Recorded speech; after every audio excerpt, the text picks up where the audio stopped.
آپ کوئی side job کر سکتے ہیں یا بزنس کر سکتے ہیں، لیکن اصل چیز یہ ہے کہ اس کا ثبوت ہونا چاہیے۔ اب وہ جو 14 کروڑ روپے دکھائے جا رہے ہیں سیلری کی مد میں، اس کا ثبوت کیا ہے؟ آپ سارے بھائی صحافی ہیں، میرا خیال ہے کوئی 20-25 ہزار روپے سے لے کے 50-60 لاکھ روپے تک تنخواہیں ہوتی ہیں صحافت میں۔ میرا نہیں خیال کہ آپ میں سے کسی کو بھی کیش ملتا ہے، سب کو آپ کے اکاؤنٹ میں آپ کے امپلائر کی طرف سے پیسے دیے جاتے ہیں۔ سب سے زیادہ تو اچھا ادارہ جو ہے یہ بیٹھے میرے ثناءاللہ بھائی، کیش آتا ہے ان کے ادارے کی طرف سے آ جاتا ہے، آپ کے اکاؤنٹ میں آ جاتا ہے۔ دنیا کے کسی بھی آپ ملک میں چلے جائیں، وہاں پہ آپ کی جو سیلری ہے وہ آپ کے سیلریڈ اکاؤنٹ میں جاتی ہے، دینے والا جو ہے وہ اس کو اپنے اکاؤنٹ سے آپ کے اکاؤنٹ ٹرانسفر کرتا ہے۔ بہت کم جگہوں پہ ہوگا کہ شاید آپ کو تھرو چیک دے دیا جائے۔ اب یہ واحد کیس ہے پوری دنیا کا کہ 22 لاکھ روپیہ ماہانہ سیلری کا ثبوت مانگیں تو وہ کہتے ہیں نہیں وہ مجھے کیش دیتے تھے۔ ایک ثبوت نہیں ہے کہ آپ کی تنخواہ جو ہے، ہمارا دیکھیے قانون یہ نہیں کہتا آپ تنخواہ نہیں لے سکتے، بالکل لے سکتے ہوں گے۔ کانفلکٹ آف انٹرسٹ تو ایک الگ چیز ہے نا، کہ آپ وزیر دفاع ہوتے ہوئے وہاں کون سی دے رہے ہیں، یا وزیر خارجہ ہوتے ہوئے کون سی آپ کنسلٹنسی دے رہے ہیں، وہ تو ایک الگ بحث ہے، اس کو ایک لمحے کے لیے چھوڑ دیجئے۔ سب سے امپورٹنٹ چیز یہ ہے کہ جو آپ کلیم کر رہے ہیں 14 کروڑ روپے آپ آمدن کے طور پہ، اس کے لیے آپ کوئی ثبوت تو دکھائیے۔ آپ کریڈٹ کارڈ لینے جائیں تو وہ بھائی آپ سے کوئی سیلری سرٹیفکیٹ پہ نہیں دیتے آپ کو، وہ کہتے ہیں آپ پہلے اپنا ساتھ یہ جو سیلری کا اکاؤنٹ ہے وہ دکھائیے یا پے سلپ دکھائیے، وہ ان کے پاس کوئی نہیں ہے۔ جب دبئی کے اکاؤنٹس کی کچھ چیزیں دیکھی گئی، اس میں سارے کیش ڈپازٹس ہیں دبئی کے اکاؤنٹ میں۔ اچھا، یہ اب انہوں نے ٹی ٹی کا اپنے جو پارٹی کے سربراہ ہیں ان کی طرح انہوں نے نیا طریقہ بنایا۔ باقیوں نے تو کسی نے منظور پاپڑ والے سے اور دیگر لوگوں سے ڈائریکٹ اپنے اکاؤنٹس میں یا اپنے فیملی کے اکاؤنٹس میں ٹی ٹی لگوائی۔ خواجہ صاحب چونکہ تھوڑے سے سمجھدار تھے تو انہوں نے اپنے دبئی کے اکاؤنٹ سے اپنے پاکستان کے اکاؤنٹ میں ٹی ٹی لگائی، تو یہاں تو ایف بی آر تو مطمئن ہو گیا کہ ان کے اپنے اکاؤنٹ سے آ رہی ہے، اور دبئی کے اکاؤنٹ کو یہاں یہ دکھایا کہ جی میں وہاں سیلری وصول کرتا ہوں، جبکہ سیلری کیش کی صورت میں وصول ہو رہی ہے۔ تو اس کے اوپر ہوئے ہیں، اس کو وہ اپنے پورے سٹیٹمنٹ میں، ریٹن سٹیٹمنٹ میں بھی اور 164 کی سٹیٹمنٹ بھی جھٹلا چکے ہیں کہ نہ ہی میری انویسٹمنٹ ہے اور نہ ہی میں نے ان کی شوگر انڈسٹری کے اندر، چودھری شوگر مل کے اندر کوئی پیسے اس قسم کی انویسٹ کیے۔ اسی طرح سے جو ہمارے دوسرے محترمہ ہیں مریم نواز صاحبہ، 800 ملین کی پیمنٹ جو ان کو وایا اپنے والد نواز شریف، جن کو 1 بلین سے زائد کی پیمنٹ ٹی ٹی کی صورت میں ہل میٹل اسٹیبلشمنٹ سے آئی تھی، وہ بھی یہی طریقہ واردات تھا کہ پیسے کو گھما کے باہر سے لایا جاتا ہے اور اس کو اپنے لیجیٹمیٹ ایسٹ شو کرنے کی کوشش کی جاتی ہے۔ حالیہ کیس جس میں شہباز شریف کی گرفتاری ہوئی، حمزہ شہباز کی اس میں گرفتار ہے، سلمان شہباز بھاگا ہوا ہے، جو شہباز شریف فیملی کا ٹی ٹی کا کیس ہے، اس میں بھی 15 ملین ڈالرز کی ٹی ٹیز لگی ہوئی ہیں جو یو اے ای اور انگلینڈ سے لگی ہوئی ہیں، اور کن لوگوں کے نام ہیں، وہ منظور پاپڑ والا ہے، محبوب ریڈی والا ہے، اس قسم کے لوگ ہیں جن کی آئیڈینٹی استعمال کی گئی ہے۔ تو تھیم تقریباً سیم ہے کہ کس طرح سے ان ایسٹس کو لیجٹمیٹ کرنے کی کوشش کی جا رہی ہے۔ اور اس کے بعد آخر میں آپ آ جائیے جو فیک اکاؤنٹس تھے، فیک اکاؤنٹس کے اندر فلودے والے کا اکاؤنٹ، کسی کا اس طرح کے اکاؤنٹس ہیں جس کے اندر اربوں روپے کی ٹرانزیکشنز کر کے اپنی دکھانے کی کوشش کی گئی ہے۔ اور اب ان سب کے اندر ایک پیٹرن سیم ہے، اور وہ پیٹرن یہ ہے جو میرے بھائی شروع میں بھی بات ہم کر رہے تھے کہ یہ جو ایسٹ بیونڈ نون سورس ہے، یہ پبلک آفس ہولڈر کے لیے کیوں ہے؟ آپ جب اپنے پبلک لائف میں ہیں، آپ کے اوپر آپ کے پاس اختیار ہے، آپ کے پاس ان ایکسپلینڈ ویلتھ ہے، اس ان ایکسپلینڈ ویلتھ کو اگر آپ ایکسپلین نہیں کر پاتے اور اگر آپ پبلک آفس ہولڈر رہے ہیں تو اس کا مطلب ہے کہ آپ نے یہ والا پیسہ کرپشن اور کرپٹ پریکٹسز سے بنایا ہے۔ یہ قانون میرے بھائی آج کا نہیں ہے، یہ قانون 1947 میں پروسیڈز آف کرپشن ایکٹ جو ہے اس کے تحت ہے۔ پھر آپ کا یہ قانون احتساب پہلے جو 96 میں بنا، 95 میں جب نجم سیٹھی صاحب تھے اور رشاد حقانی صاحب آئے تھے کیئر ٹیکر دور میں، اسی کو آرڈیننس آیا اور اس آرڈیننس کو بعد میں اڈاپٹ کیا نواز شریف کی جب گورنمنٹ آئی اور انہوں نے احتساب ایکٹ بنایا جس کے تحت احتساب بیورو بنا، اور اس کی پھر تازہ صورت تھی جو نیشنل اکاؤنٹیبلٹی آرڈیننس 99 کی صورت میں آیا۔ تو یہ کوئی آج کا قانون نہیں ہے، یہ پاکستان تحریک انصاف نے نہیں بنایا ہے، اور اس کے بعد یہ تمام سیکشنز آف لاء جو ہیں اور ایسٹ بیانڈ نون سورس ہے، یہ اگر آپ بڑا ایک مشہور کیس ہے اسون یار ولی کا کیس، سن 2000 کی رپورٹڈ کیس ہے، جس کے اندر نیب کے قانون کی لیجیٹمیسی کو چیلنج کیا گیا تھا، اور یہ تمام چیزیں لارجر بینچ تھا، 9 ممبرز کا تھا شاید یا 7 کا تھا، انہوں نے اس کو اپ ہولڈ کیا تھا انکلوڈنگ دس سیکشن۔ اور پبلک آفس ہولڈر کے پاس اگر ان ایکسپلینڈ ویلتھ ہے تو اس کی پریزمپشن قانون کی یہ ہے، اور یہ قانون کو میں نے نہیں بنایا ہوا یا پاکستان تحریک انصاف نے نہیں بنایا، جتنی پاکستان کی عمر ہے اس وقت سے قانون ہے، اس کا مطلب یہ ہے کہ یہ کرپشن اور کرپٹ پریکٹسز سے اپنے اختیار کو مس یوز کرتے ہوئے پیسہ بنایا ہے، کیونکہ ہمارے وہ ممالک جہاں پہ ڈاکومنٹڈ اکانومی نہیں ہے وہاں کرپشن کے ڈائریکٹ ثبوتوں کو ڈھونڈنا مشکل ہوتا ہے، تو اس لیے یہ پریزمپشن لاء میں موجود ہے، اور یہ بڑی لیجیٹمیٹ پریزمپشنز ہے، اور انہی پریزمپشنز کے اوپر بہت سارے کیسز بنے ہیں اور پروف بھی ہوئے ہیں۔ تو اس لیے ابھی آپ سے ڈار صاحب بھی اس پہ کچھ تفصیل سے بات کریں گے، میں ایک آخری پوائنٹ ایڈ کرتا چلوں، یہ جو بات کی جاتی ہے کہ جی یہ چیز سپریم کورٹ میں، شاید آپ میں سے کسی کا سوال بھی آئے کہ یہ معاملہ سپریم کورٹ تک کا گیا تھا، سپریم کورٹ کا فیصلہ بھی آپ اٹھا کر دیکھ لیں، اس کا شاید پیرا نمبر 8 ہے 18 ہے، جس کے اندر بڑا واضح طور پہ لکھا ہوا ہے کہ سپریم کورٹ کے سامنے یہ معاملہ تھا مس ڈکلیریشن کا، کہ انہوں نے اپنا اقامہ ڈکلیئر کیا تھا یا نہیں کیا تھا۔ تو انہوں نے جو اقامے کے نوکری والا چیز تھی وہ FBR کے پاس ڈکلیئر کی تھی، لیکن اس میں واضح لکھا ہوا ہے کہ یہ کورٹ جو ہے کمپیٹنٹ نہیں ہے یہ دیکھے کہ اس میں کوئی منی لانڈرنگ ہوئی ہے یا نہیں ہوئی ہے، اس کے لیے اپروپریٹ فورمز دوسرے ہیں، اور وہ اپروپریٹ فورم یا نیب تھا یا FIA تھی۔ تو یہ نیب نے انویسٹیگیشن کی ہے، ویلڈ انویسٹیگیشنز ہوئی ہیں، انہی انویسٹیگیشن کی صورت میں خواجہ آصف کو انویسٹیگیشن کے پروسیس میں تعاون اور اسسٹنس نہ کرنے کی وجہ سے گرفتار کیا گیا ہے، تاکہ یہ کیس جو آپ لوگوں کا کنسرن بھی ہوتا ہے کہ انویسٹیگیشن ہونے کے بعد اس میں پروسیکیوشن ہو اور پھر اس کا نتیجہ عدالت سے باہر نکلے۔ ڈاکٹر صاحب دیکھیں جی، اپوزیشن اور بالخصوص PMLN خواجہ آصف کی گرفتاری پہ یہ تاثر دینے کی کوشش کر رہی ہے کہ حکومت شاید کسی قسم کی پولیٹیکل وکٹمائزیشن کر رہی ہے۔ میں میڈیا کے قوم کے سامنے یہ رکھنا چاہتا ہوں کہ میں نے خود گزشتہ 4 سال خواجہ آصف کے ساتھ آئینی اور قانونی جنگ لڑی۔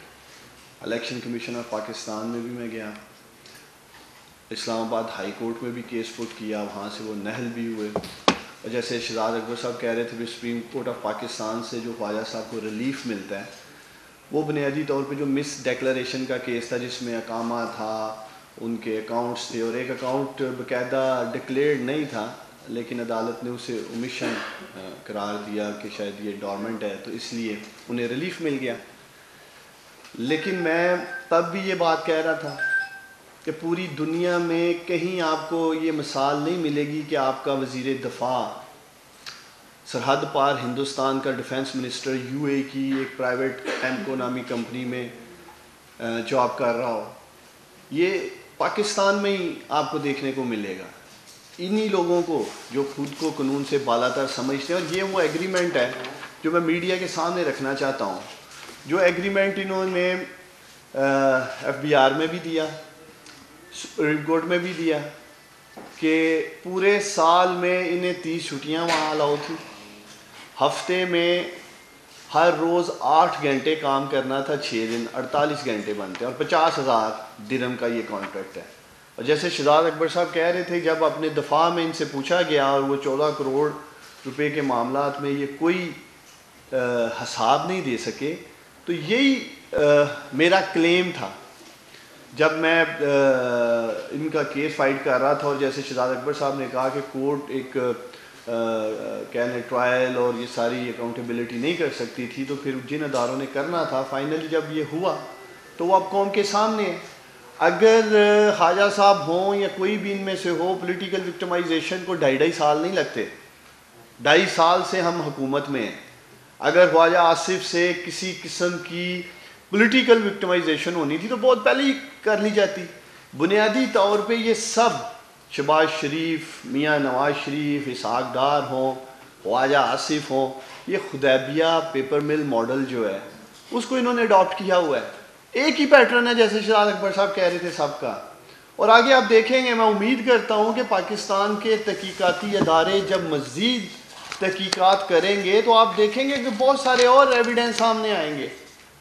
یہ قوم کو، پاکستانیوں، آپ کو یہ بات سمجھنا ہوگی، جب آپ کے ملک کا وزیر اعظم، وزیر اور بڑے عہدوں پہ بیٹھے ہوئے لوگ کرپشن کرتے ہیں تو ملک کھوکھلا ہو جاتا ہے، کمزور ہو جاتا ہے. ہم پٹواری کی کرپشن کی اور چھوٹی کرپشن کی جب بات کرتے ہیں اس سے تو عام آدمی کو تکلیف پہنچتی ہے. جب ایسے لوگ، خواجہ آصف جیسے لوگ کرپشن کرتے ہیں، میاں نواز شریف کا کیس آپ کے سامنے ہے، تو پھر ملک کا جو حال ہے، جو معاشی دیوالیہ انہوں نے اس ملک کا کیا، اور جن حالات میں پرائم منسٹر عمران خان کو معیشت ملی، ان کی یہی بنیادی وجوہات ہیں. یہی وہ لوگ ہیں جو لوٹ مار میں ملوث ہوئے. اور یہی ہم بات کہتے رہے، پرائم منسٹر عمران خان صاحب بات کہتے رہے کہ میں انہیں NRO نہیں دوں گا. اور پھر آپ لوگوں نے دیکھا فیٹ آف بل میں، فیٹ آف میں کوئی لینا دینا نہیں تھا نیب کی شکوں کا، اور یہ وہ نیب کی شکیں لے کے آ جاتے ہیں 34. اسی لیے یہی وہ چیزیں ہیں جس میں یہ پرائم منسٹر عمران خان سے NRO مانگ رہے ہیں. اور میں امید کرتا ہوں، میں نے پہلے بھی پرے کی تھی کہ خواجہ آصف ہوں یا جتنے بھی یہ لوگ ہیں، اگر ان کو اکاؤنٹیبلٹی پروسیس پہ کہیں بھی، ہم انہیں پہلے بھی دعوت دے چکے ہیں، پھر آ کے بات کریں. کسی بھی مہذب معاشرے میں اکاؤنٹیبلٹی ہونی چاہیے، اس سے کوئی انکاری نہیں ہے. لیکن خدارا جب آپ لوگ اپنے دفاع میں کوئی چیزیں نہیں لاتے، جیسے آج یہ اپنے دفاع میں کچھ نہیں لا پا رہے ہیں اور اس کو کہتے ہیں پولیٹیکل وکٹمائزیشن ہو رہی ہے. اسحاق ڈار صاحب کا انٹرویو پوری قوم کے سامنے ہے ہارٹ ٹاک کے اوپر، کہتے ہیں جی مجھے میڈیا بلائے گا یا پاکستان کی عدالتیں بلائیں گی، میں ثبوت دوں گا. آپ میڈیا کے لوگ بیٹھے ہیں، بتائیں اسحاق ڈار صاحب نے اپنے دفاع میں کچھ دیا ہے؟ ان سے جب مانگا گیا جی پولیٹیکل وکٹمائزیشن ہو رہی ہے. اسی طرح میاں صاحب، تو میں امید کرتا ہوں خواجہ صاحب اپنا کیس، اپنی قانونی جنگ لڑیں گے، اپنا پورا دفاع کریں گے. لیکن اگر یہ سمجھتے ہیں کہ ان باتوں سے یہ عوام کو گمراہ کر لیں گے، جیسے شہزاد اکبر صاحب نے سارے حقائق سامنے رکھے ہیں، اور میں میڈیا کو دعوت دیتا ہوں آپ سیالکوٹ میں آئیں، سیالکوٹ کے گلی محلوں میں جائیں، پوچھیں، آپ کو پتہ چل جائے گا. خواجہ صاحب کا تو کوئی بزنس ہی نہیں ہے. اور جس طرح کے اثاثے سامنے آ رہے ہیں، سیالکوٹ کے امیر ترین شخصیات میں ان کا شمار ہو رہا ہے. سیالکوٹ کی 3 نسلیں محنت کر کے وہ اثاثے نہیں بنا سکیں جو خواجہ صاحب نے بنائے ہیں. تو میں امید کرتا ہوں خواجہ صاحب اگر آپ مجھے سن رہے ہوں گے تو آپ ضرور اپنا قانونی دفاع کریں گے، بجائے یہ تاثر دینے کے کہ کوئی پولیٹیکل وکٹمائزیشن کی جا رہی ہے. جی صاحب، یہ جو معاملہ سارے ہیں یہ تو کورٹ میں دینے والے ہیں اور آپ پریس میں دے رہے ہیں، کورٹ میں کیا دیں؟ دیکھیے 2 چیزیں ہیں. کورٹ یہ سوال بار بار آتا ہے کہ یہ معاملات تو کورٹ کے ہیں، لیکن دیکھیے یہ معاملات کورٹ کے ہیں اور اسی کے لیے ان کا اریسٹ ہوا ہے.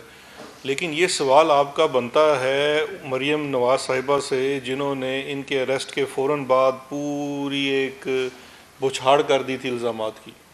تو یہ سوال تب بنتا ہے، ہم حکومتی ترجمان، اور ان کو بڑا یہ شکوہ بھی ہے، ہم تو ان کے رسپانس میں آتے ہیں. یہ جب قوم کو یہ بتانے کی کوشش کرتے ہیں کہ جیسے جی بڑے شریف آدمی تھے، بڑے بھلے آدمی تھے اور ان کو خام خواہ اریسٹ کر لیا گیا. اب یہ اتنے ہی بھلے آدمی تھے تو مجھے یہ بتائیے، ابھی دیکھ لیے 2013 سے لے کے 2018 تک حکومت میں ہیں، تو جو اثاثے اس 5 سالوں میں بنائے ہیں، وہ ایک اپارٹمنٹ لیا ہے کانسٹیٹیوشن ایونیو اسلام آباد میں، آپ سب کو پتہ ہے کہ وہاں کتنے کی اپارٹمنٹس ملتے ہیں. 4 کنال کا ایک فارم ہاؤس لیا ہے گلبرگ میں، محمود غزنوی روڈ سیالکوٹ میں ایک پلاٹ لیا ہے، سٹی ہاؤسنگ والا ایک پلاٹ انہوں نے لیا گجرانوالا میں، اربن پلاٹس لیے انہوں نے، یہ 100 وال اڑا 3 پلاٹس ہیں 42 ملین کے، اور ایک اپارٹمنٹ 8ویں فلور پہ لیا سکھ چین میں. اب 2018 کے بعد حکومت میں نہیں ہے، کتنے پلاٹ لے لیے، کتنے آپ نے اپارٹمنٹس لے لیے، کتنے گھر لے لیے. یہ خرید و فروخت اس وقت کب کیوں ہوتی تھی جس وقت آپ 3 دن وزارتوں میں بیٹھے ہوئے تھے.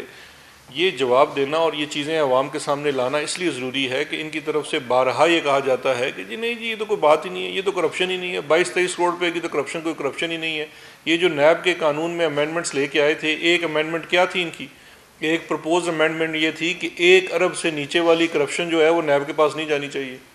تو وہ سوال میں نے ان سے کیا تھا میٹنگ میں بیٹھے ہوئے، تو اس کو کیا کریں بھائی، وہ اگر 99 کروڑ کی کسی نے کی ہو، انہوں نے کہا جی FBR کو دے دیں، یعنی کہ 99 کروڑ کی کرپشن کریں، FBR سے جرمانہ لگوائیں اور فارغ ہو جائیں۔ سر وہ مائک والوں سے پوچھ لیں، آپ سے پوچھ لیتے ہیں۔ اچھا میرا فیوریٹ سوال سر بتائیں سر۔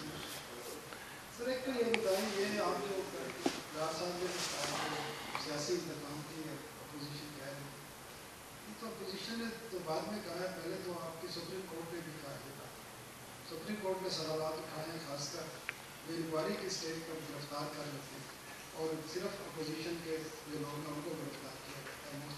کوئی کوٹ کر دیں گے ججمنٹ نمبر کو کس دفعہ؟ نہیں وہ میں وہ پوچھ رہا ہوں کہ سپریم کورٹ کا آپ جو کہہ رہے ہیں وہ کس فیصلے کے اندر، کیونکہ فیصلہ آتا ہے نا رپورٹڈ ہوتا ہے، تو کس فیصلے کے اندر یہ اٹھایا گیا؟ جی مجھے پتا تو میں اس لیے پوچھ رہا ہوں۔ ٹھیک نہیں سر آپ کریں سر۔ یہ بتا رہے کہ یہ تعصب کیوں جا رہا ہے۔ دوسری بات یہ ہے کہ آپ کا کیا تعلق ہے نیب کو؟ پچھلے 3-4 دن پہلے آپ کے 3 وزیروں نے پریس کانفرنس کی تھی اور انہوں نے یہی کہا کہ نیب سے حکومت کا کوئی لینا دینا نہیں ہے، آزاد خود مختار ادارہ ہے۔ یہ تمام انکوائریز کی کاپی آپ کے بارے میں پہلے بھی آیا تھا کہ آپ ان کے آفس میں وزٹ کرتے ہیں، بغیر آپ کی میٹنگ ہوتی ہے۔ دوسرا جو ہے یہ جو آپ نے کہا کہ والا نے پلاٹ دیا اور اسی پر 80 لاکھ کا بھی 4 کروڑ اور 4 لاکھ، آپ پروف کیسے کریں گے ان چیزوں کو نا؟ یہ آپ کو یا وہ سوسائٹی کے خلاف بھی ان کو بھی اریسٹ کرنا پڑے گا۔ میں جواب تو دیکھیں، اب آپ کے پہلے سوال کے آخری حصے میں 2 تضاد تھے۔ پہلے آپ نے مجھے کہا کہ آپ کا نیب سے کیا تعلق ہے، پھر آپ نے کہا آپ پروف کیسے کریں گے۔ تو بھائی پروف میں نے نہیں کرنا، پروف نیب نے کرنا ہے، پروسیکیوشن نے کرنا ہے، اور اس کی آپ فکر نہ کریں۔ یہ کیسز بڑے اسٹرانگ کیسز ہیں۔ آپ نیب کی پرفارمنس دیکھ لیجئے، آپ میری بات پہ یقین نہ کیجیے، آپ ان کی جو 2019 کی اینول رپورٹ ہے یا 20 کی جو اینول رپورٹ ہے وہ اٹھا کے دیکھ لیجیے۔ نیب کی ریکوریز پچھلے 10 سالوں میں دیکھ لیں اور اس دفعہ کی دیکھ لیں 2019 کی۔ ہمارا کردار یہ ہے کہ ہم نے اداروں کو وہ خود مختاری دی ہے، اداروں کو وہ مواقع فراہم کیے ہیں کہ وہ اپنا کام اپنے مینڈیٹ اور اپنے قانون کے مطابق کر سکیں۔ اگر میں غلط نہیں ہوں تو 140 ارب روپے کی 2019 میں نیب کی ریکوریز ہیں، جو کہ ان کمپیریزن اگر آپ پچھلے سالوں میں دیکھیں تو پچھلے سال کسی سال 10 ارب ہیں، 12 ارب ہیں، 8 ارب ہیں، 2 ارب تک کی رہی ہیں۔ تو یہ ایک واضح فرق ہے جب لیڈرشپ ایسی آتی ہے جو ان کو پوری طرح سے وہ سپورٹ فراہم کرتی ہے جس کے لیے وہ ادارے بنائے گئے ہیں۔ دوسرا، آپ نے سپریم کورٹ کے کچھ ریمارکس کی بات کی، وہ بڑا اچھا بات آپ نے کی۔ دیکھیے سر، آپ خود سپریم کورٹ آپ میں سے بہت سارے بھائی کور کرتے ہوں گے، کورٹ کے پروسیڈنگز کے دوران کوئی ریمارکس دیے جانے جو ہیں وہ کسی ججمنٹ کا حصہ نہیں ہوتے، نہ ہی ان کی کوئی قانونی ویلیو ہوتی ہے۔ ایک فیصلہ جس کا میں نے ذکر کیا، ایک ججمنٹ کا میں نام نہیں لوں گا، وہ ایک بیل آرڈر کے اندر کچھ چیزیں کی گئی۔ بیل آرڈر کے اوپر لارجر بینچ تھا سپریم کورٹ کا، جسٹس آصف سعید کھوسہ کی نگرانی میں۔ میں اسی پہ آ رہا ہوں نا، ابھی تو اس پہ کوئی ریٹن فیصلہ نہیں آیا نا۔ میری آپ سے بات یہی ہے کہ آپ لوگ سب، میں خود اپنی اس چیز کا قائل ہوں کہ ہمیں سب کو، ہم سارے اسٹوڈنٹس ہیں نا، ہمیں پڑھتے رہنا چاہیے، سیکھتے رہنا چاہیے۔ جب آپ کورٹ کی رپورٹنگ کرتے ہیں تو کورٹ کی رپورٹنگ کے اندر میری as a student of law یہ درخواست ہے کہ آرگومنٹس کے دوران، پروسیڈنگز کے دوران جو جملوں کا تبادلہ ہوتا ہے وہ ٹھیک ہے، ایک رپورٹنگ کے لحاظ سے تو کچھ بات ہوگی، بٹ وہ سوالات ہوتے ہیں جو مائنڈ کو ایجیٹیٹ کرنے کے لیے کیے جاتے ہیں اور وہ ہوتے ہیں۔ سبسکرائب کریں اور بیل دبائیں تاکہ کوئی خبر رہ نہ جائے۔